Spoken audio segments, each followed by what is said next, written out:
Alain de Botton, writes on many things, but one of the books was called The Art of Travel. And he said that no matter where we go, we always take ourself. So one of the tricks of traveling, being out in nature, being anywhere, is to leave yourself and your preconceptions, your expectations, leave all of that aside. Look at things in a new way. Welcome to Wild Development Studio. Join us as we venture into the breathtaking realm of wildlife arts and untamed adventures. With captivating stories from the field and ideas to dive into the visual arts, we'll ignite your passion for conservation. Get ready to develop something wild. Welcome to Wild Developments. I'm your guide, Lauren, and today we're talking to Russ Roberts. In his memoir, Unlearning to Fly, Navigating the Turbulence and Bliss of Growing Up in the Sky, Roberts reveals how his steadfast love of airplanes guides him through a difficult childhood and empowers him to set the course for his own life. Equally fascinating and poignant, Roberts' memoir will make you feel the awe of sitting in the cockpit, from the wonder of taking flight, and the unbridled joy of achieving goals. He grew up in Alaska and became the youngest licensed flight instructor in the U.S. at just 17 years old. Russ Roberts embraces new experiences, especially the kind that make for good stories. An international airplane pilot for 32 years and a former radio broadcaster, Russ lives in the Pacific Northwest and Virginia. So Russ, thank you so much for being here today. It's really my pleasure to be here with you, Lauren. I have to jump right into my first question because just like your book, it jumps right into the action. Unlearning to Fly, Navigating the Turbulence and Bliss of Growing Up in the Sky. The prologue describes you at 25 years old, piloting a plane at 9,000 feet over the ocean. And you describe what that moment's like for you, hitting some pretty gnarly turbulence. Amidst that chaos, your mind goes to your father, who kept you safe despite battling alcoholism. You go on to describe how in that moment you must unlearn to fly, and his advice is no longer applicable to you. And I believe a lot of people can actually relate to that, whether it's with their own parents or relatives or being disillusioned with work and politics. What exactly in that moment made you realize that you had to start forging your own path? This was 40 years ago, and of course it's a memoir, so there has been some seepage into my thoughts in those intervening years, I'm sure. But I was reminded the other day, I was talking to a friend, and friend I hadn't seen since high school, and she said something about, oh, we weren't raised that way. Well, sometimes the way we were raised doesn't serve us. It hasn't served me 100% of the time. And so a lot of the teachings that I thought were gospel, my parents brought to me, were proved to be not good for my own sense of being in life, you know. So I had to unlearn many of the teachings that they taught me. However, I also had to discriminate, because a lot of the things they did teach me were valuable and have served me my entire life. So how do you separate that, the wheat from the chaff, so to speak? It's an interesting question. As I get older, I hear a lot more people say that we realize that nobody really knows what we're doing. We're all just kind of winging it, which is kind of a good pun for your book. What was that like, starting to navigate life on your own terms? The trip across the ocean in the single-engine airplane was a great metaphor for that whole experience, the coming of age, the becoming a self-actualized person in one's own right. And so the trip thrusting me out over the ocean, my father, there's a little background, he was also a pilot, a little airplane pilot who just wanted to be an airline pilot like me. He never made his goal, but he taught me so much. He was my primary flight instructor coming along. And so over the ocean, I found myself hundreds of miles offshore, over the Arctic Sea, places he'd never been before. I realized that I was a pioneer. I'd superseded anything that he had done. And that brought back to me that I'm in uncharted territory, and it'd be best if I start figuring things out for myself. So that's the genesis of that train of thought. Yeah, I mean, there's really only so much our parents can teach us before we do have to learn to fly or unfly on our own. What are some other examples that you have of unlearning to fly? My father, as mentioned, was an alcoholic, and he vacillated between that trouble and being essentially a religious zealot. So, and sometimes he did both at the same time, which was problematic. When I was a little boy, 5, 6 years old, he became a Jehovah's Witness. And so at that age, right when Santa Claus and Christmas and all the holiday festivities are most important to us, that was jerked away from my sister and I. And it was a real awakening. But at that age, we were still our parents. You know, everything they said was true. Anything they said was true. They were the ones that protected us, guided us through life. But it did something to me. It's just like, I think there was a seed put in me that maybe this isn't the path that I want to follow.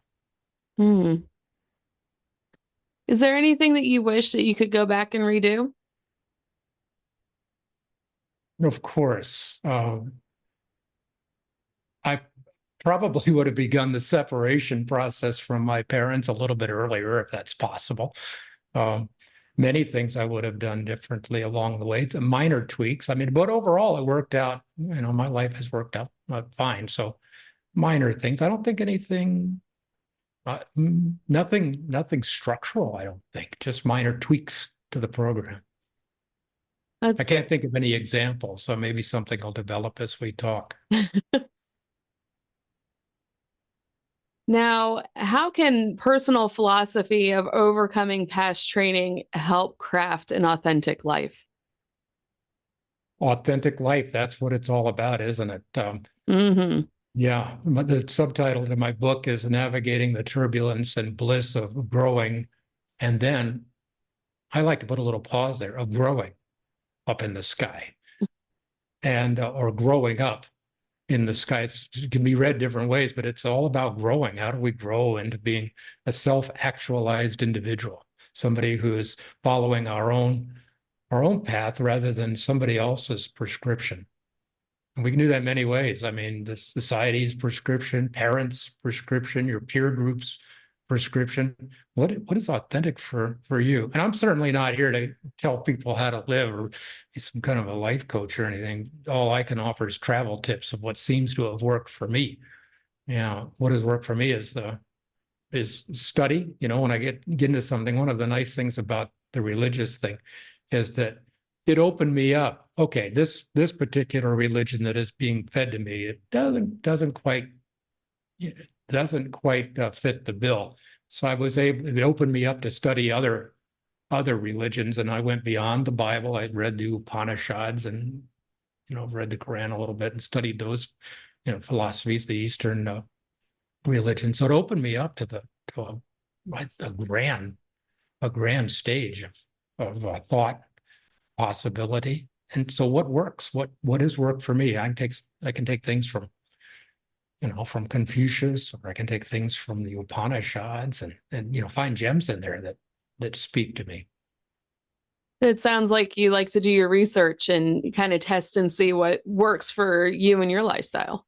Yes, and some I've given talks and some of the preliminaries and the papers and whatnot have described me as an adventurer. And I like to say, no, I'm not an adventurer. I just like to do things, and I'm curious. My curiosity is what leads me down the path.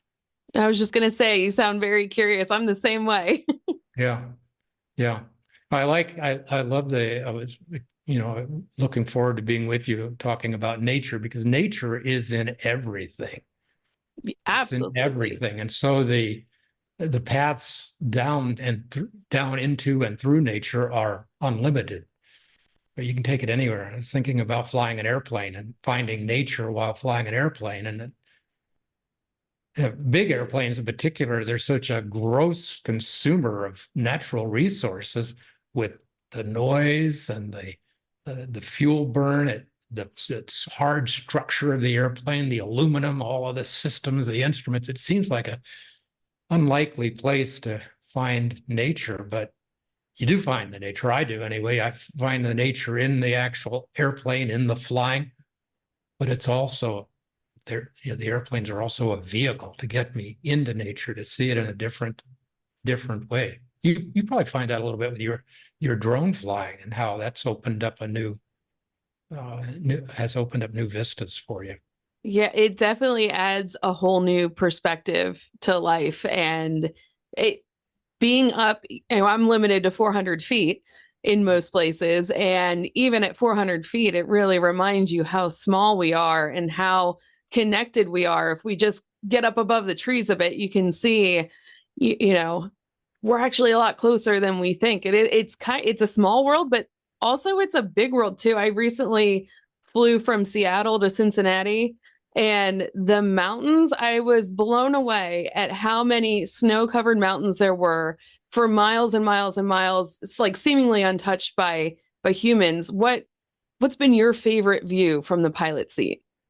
You talk about mountains, and certainly they are most dramatic, most, we use the word profound. I mean, there's just something about the rocks and the snow and the verticality of the situation, and the fact we don't live in that environment.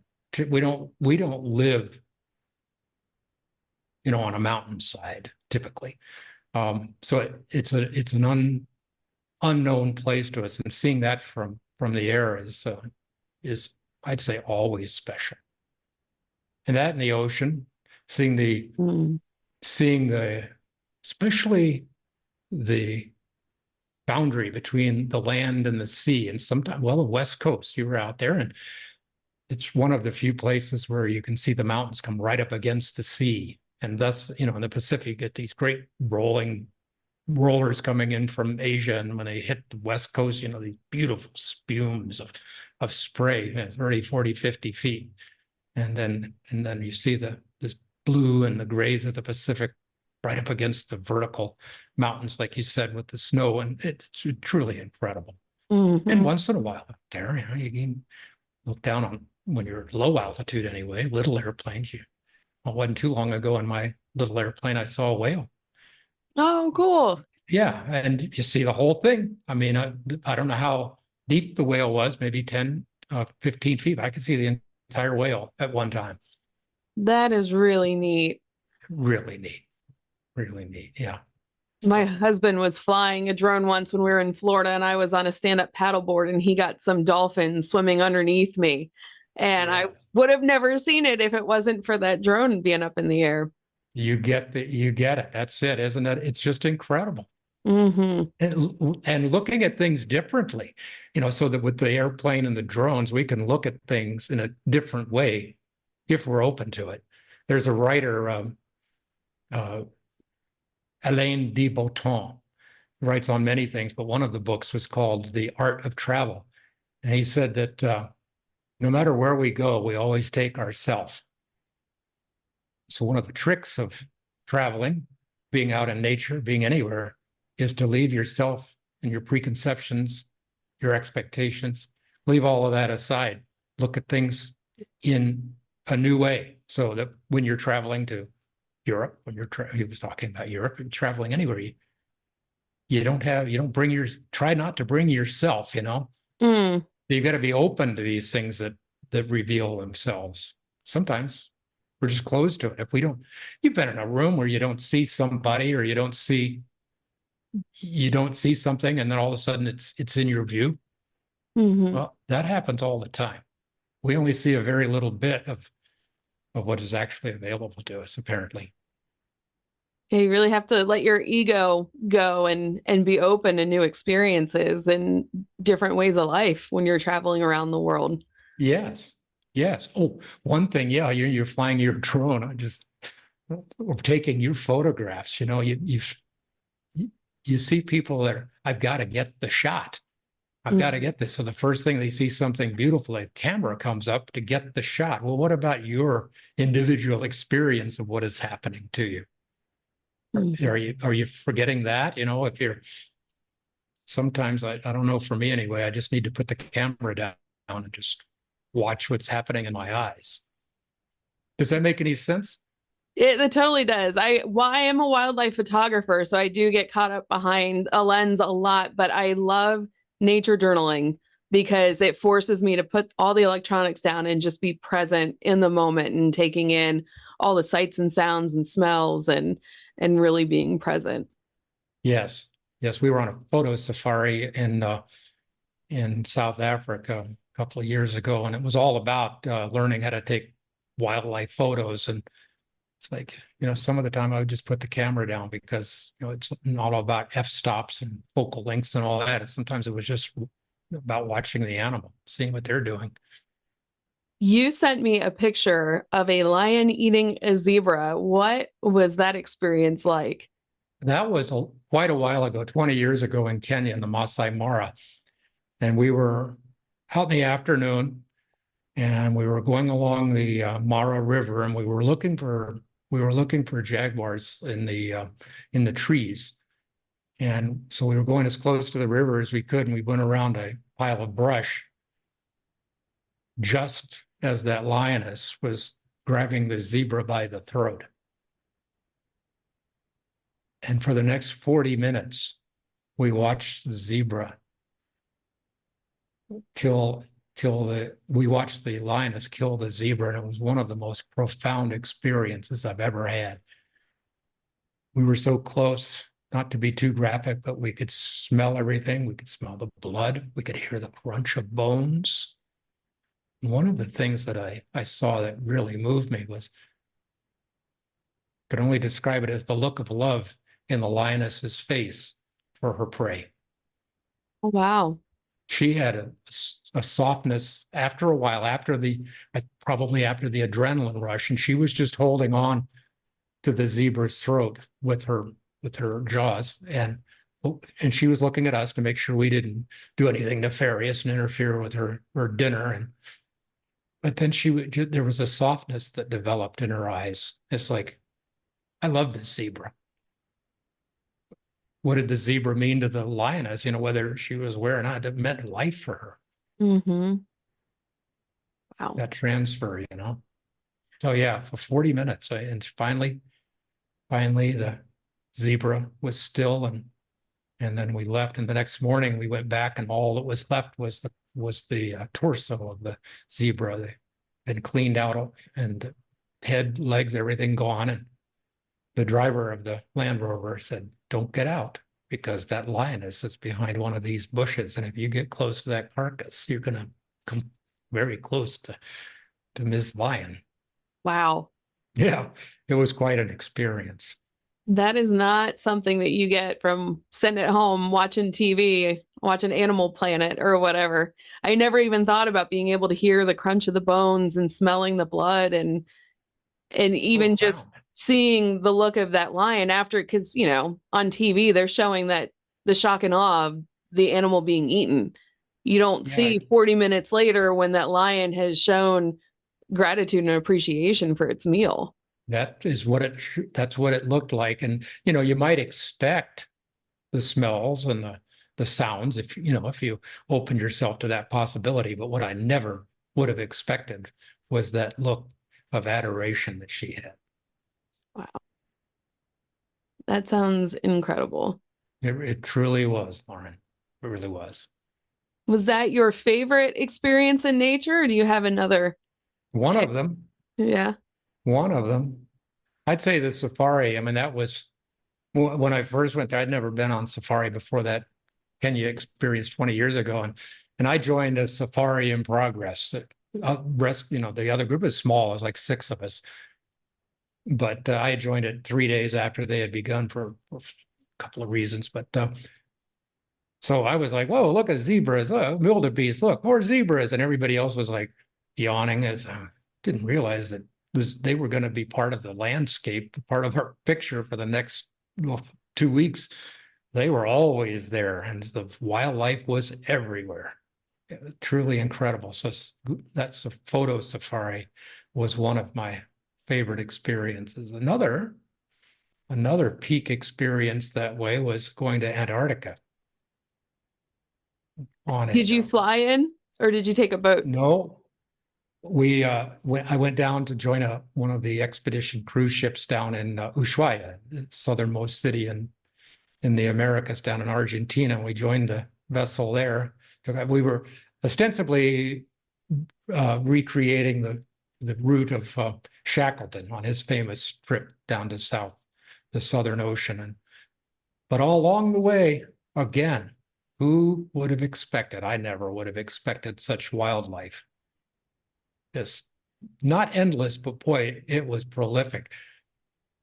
I never thought of seeing jellyfish, and not little jellyfish, 12, 18-inch diameter jellyfish, beautiful, swimming along in this water that was 32 degrees, 0 Celsius, just and doing just fine. I always thought of jellyfish as being warmer water creatures, but the jellyfish, the penguins, the birds, just everywhere. So yeah, another wonderful experience.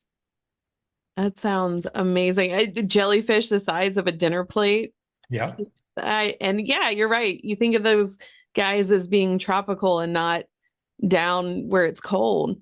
Surprising, surprising thing. I guess that sort of points to what we were talking about earlier, opening up to the world of possibility and getting outside our expectations. Mm-hmm. That was pretty obvious there. Hey, there's a jellyfish in the Southern Ocean and in almost freezing water. And so what else is out there for us to see? That's incredible.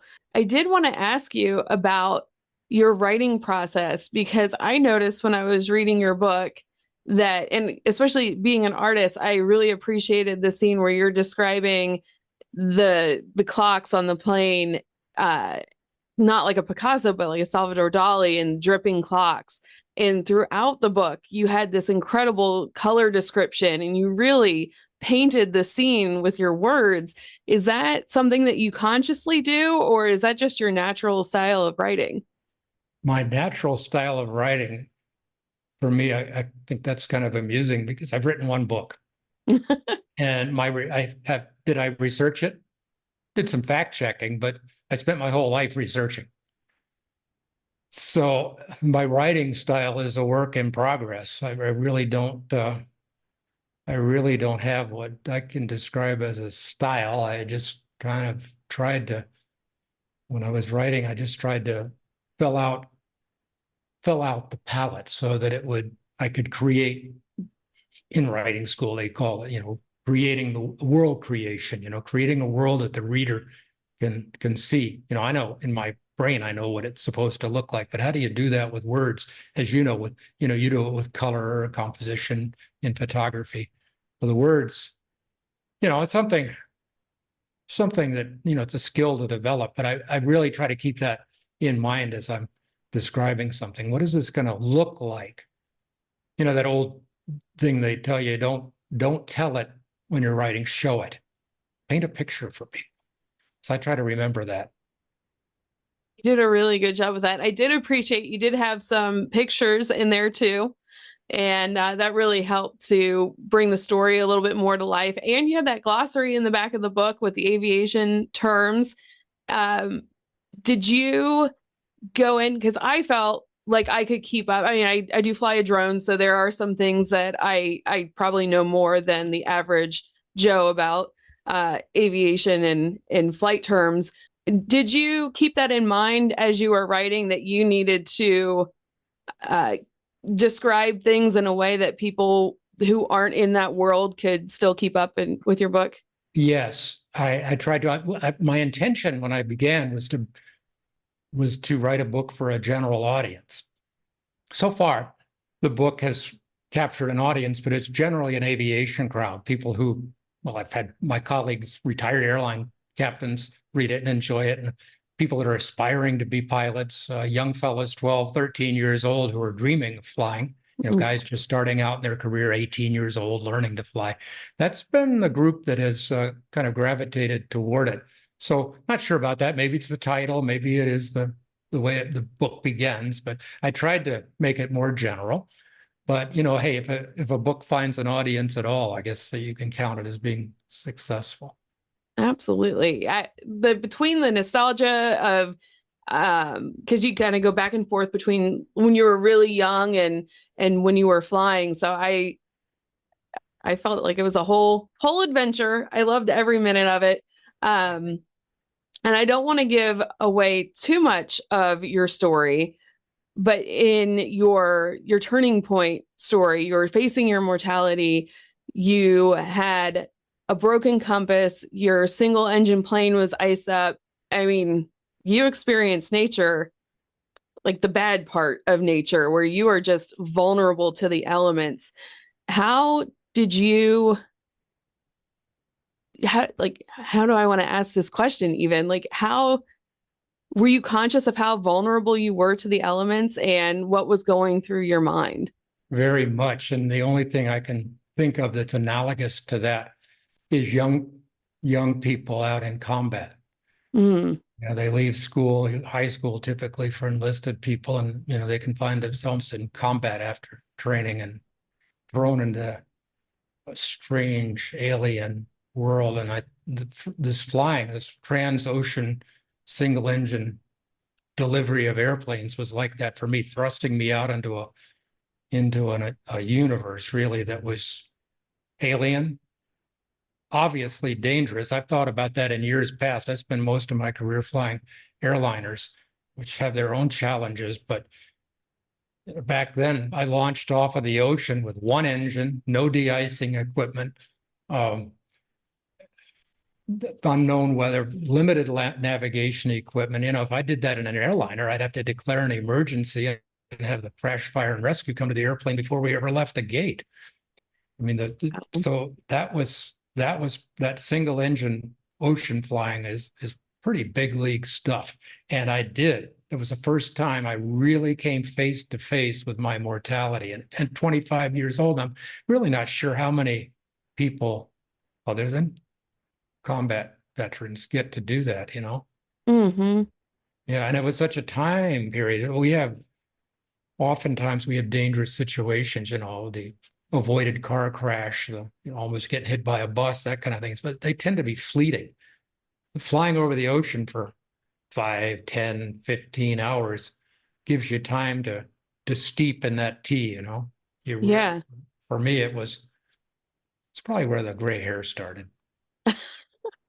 I believe it. I mean, you're fighting for your life for hours. And it does sound like it would be like a combat situation. The weird thing about it is that the trip I describe in the book was my very first solo crossing. I only crossed the first crossing I made by myself in a little airplane. And it's interesting. You were describing the compass being broken and the ice and all that. But for some reason, I chose to do that 9 more times. What was that? Why did you do that? Why did I do that? There's some draw there. What did you ever experience anything like that again, or? Oh, yes. Oh, yes, there were quite on that trans-ocean delivery thing. I have quite a few experiences. Mm. Outside of a plane, have you ever had a moment where you've felt very vulnerable to the elements? In Alaska, when I grew up, my parents took us to Alaska when I was 5 years old. And so this sounds like one of those stories you hear from people that live in Minnesota or with the wilds of Cincinnati, you know, had to walk an hour to school in the snowstorm, the hail and the wind. Well, we didn't have a lot of wind in Fairbanks, but we walked to school. They didn't close school in Fairbanks until it was 60 below zero. Until that time, school was open. We never lost a day of school due to snow. So we lived about a half mile down the road from the school. And we would walk down a pathway, essentially. It was called Hobo Road. And so it followed Dead Man Slough. And in the morning, we walked to school with our trusty ever-ready flashlights because it was dark. Sun didn't come up in the middle of winter until 10, 30, it didn't get light. Sometimes you couldn't see the sun all day, and then by 3 o'clock, it was dark again. So we did our morning commute in the sun at 55 below zero with snow. A couple of times, events occurred that I was wondering whether I was going to survive. So maybe that face to face with reality began earlier than I thought. One time I was walking on a It was all ditch. training for when you're going to face a iced up plane. Yeah, maybe so. I was just going to describe, being 7 years old or whatever I was walking on a ditch. I was walking on the ice in a ditch and fell through Oh my gosh. up to my waist. And it was about 30 below. Quarter mile left to go home. And if it hadn't been for somebody picking me up in a car, I don't know if I would have made it. Wow. Hypothermia sets in pretty quick. in those Yeah. situations. Yeah. That's a good thing someone was looking out for you. When my pants started stiffening up, the legs, I could barely move. I said, and this might be kind of serious. Yeah. Well, do you have any plans for any more books? Yes, one's in progress already. This first one, Unlearning to Fly, was how I got to the precipice of becoming an airline pilot. And the next book is going to concentrate on the career of the next 30 some odd years. We can't wait for that to come out. Where can people find you to keep up on that information? Well, books available in the usual spots, Amazon, and I do have a website. It's all one word, CaptainRussRoberts.com. It's CAPT RussRoberts.com. So there's a thing there where you can send messages, stay in touch that way. There's the book also has a Facebook page. So yeah, always nice to hear from people. And I'll connect all those links in the show description. So right after you guys are done listening, you can go check out Russ's website and his book. And before we go, what is one tip you have for someone who wants to connect with nature? Be open. Be aware. Be aware. Show up. First thing you have to do is show up.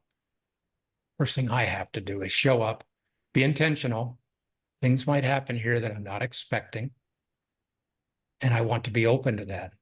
I don't want my preconceptions to cloud the weather. I don't want to be able to see it, So just be open, be aware, and show up for the experience.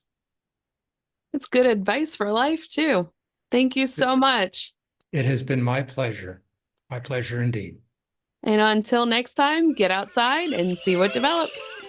Thanks for joining Wild Development Studio. We hope this exploration into the world of wildlife arts and adventure has sparked a desire to get outside and connect with something wild. If you have an adventure that's awe-inspiring, don't hesitate to share. Click the link in the description to submit your story to have it featured on our show or be a guest. Until next time, keep connecting to the wild and see what develops. The views, opinions, and statements expressed by individuals during Wild Development Studio productions do not necessarily reflect the views or opinions of Wild Development Studio or its affiliates. Participation in any activities, expeditions, or adventures discussed or promoted during our content may involve inherent risks. It is strongly advised that individuals conduct thorough research, seek professional guidance, and take all necessary precautions before engaging in any such activities. Wild Development Studio, its representatives, or employees shall not be held responsible for any injury, loss, damage, accident, or unforeseen incident that may occur as a result of participating in activities inspired by or discussed in our content. By choosing to engage with our content or act upon any information provided, individuals do so at their own risk and discretion.